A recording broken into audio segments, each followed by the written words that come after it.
اما یه موضوع دیگری به ذهن و دلم آمد اینو عرض کنم.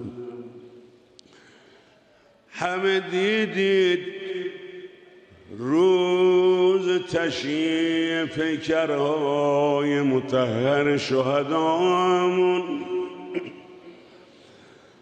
حضرت آمدن کنار تابوت ایستادن، دشمنم داره میبینه،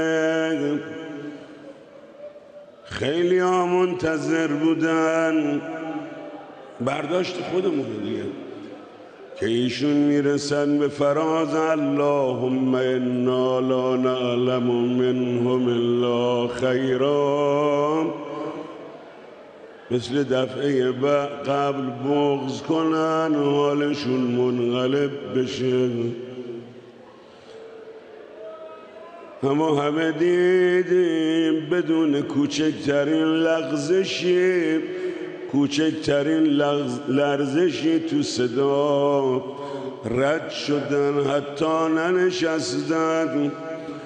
بعد که آمدن بعدش جلسات میهمانان همه رو پذیرفتن، از ابواب مختلف سخن گفتن. چی داری میگی؟